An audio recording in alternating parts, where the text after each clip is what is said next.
રાજકોટમાં વિજયભાઈના પાડોશીઓ પણ ગમગીન જોવા મળ્યા। તેમણે કહ્યું કે વિજયભાઈ ખૂબ સારા સ્વભાવના વ્યક્તિ હતા। જ્યારે તેમની તબિયત નાદુરસ્ત હોય ત્યારે તેઓ દવા લેવા માટે આવતા। ગમે તે પ્રસંગે તેઓ હાજર રહેતા। આજે પણ માનવામાં નથી આવતું કે વિજયભાઈ હયાત નથી।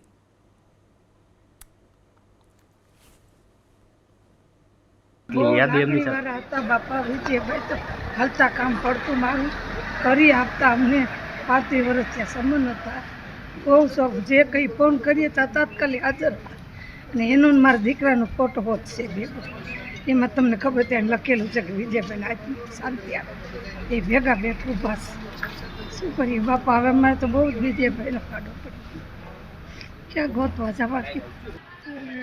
One of the best person, बराबर આપણે बहुत अच्छे लोग देखे, उनमें से एक पर्सन वो थे। पास में ही रहते थे, हर प्रसंग साथ में हम एंजॉय करते थे। वो जब सीएम बने तो भी हमारे पास आते थे, वो दवा लेने भी तब भी आते थे, बराबर। कन्हैया भाई दवा दे लो, शायद मैं नहीं होता घर पे तो उनको पता थी कि कौन सी दवाई लेनी है। વિજયભાઈ રૂપાણીની ક સમયની વિદાયને લઈને તેમને ઓળખતા લોકો શોકમય છે। આવા જ એક વ્યક્તિ છે રાજકોટના મનીષભાઈ ભટ્ટ, જેઓ મંદિરના પૂજારી છે। તેમનું કહેવું છે કે નાના મોટા કોઈ પણ કામમાં વિજયભાઈ મદદરૂપ થતા। કોઈ પણ શુભ કાર્ય હોય તો પહેલા મંદિરમાં જરૂર આવતા।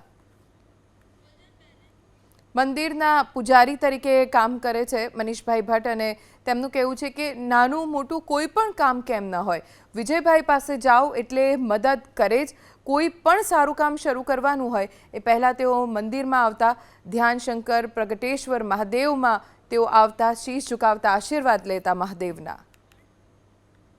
5 વર્ષથી ઓળખું છું, 5 વર્ષથી પૂજા પાઠ કરું છું મંદિરમાં, અને સારા સ્વભાવના વ્યક્તિ હતા, અને એની પણ ખૂબ જ યાદ રહેશે અમને, અને યાદ કરતા રહેશું।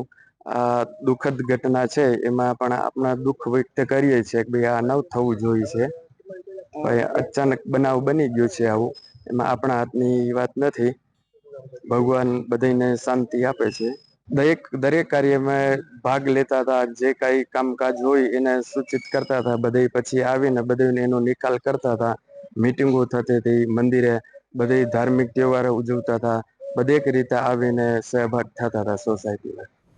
પૂર્વ મુખ્યમંત્રી વિજયભાઈના નિધનથી શોક છે। વિજય રૂપાણીના સ્વજનો શ્રદ્ધાંજલિ પાઠવી રહ્યા છે।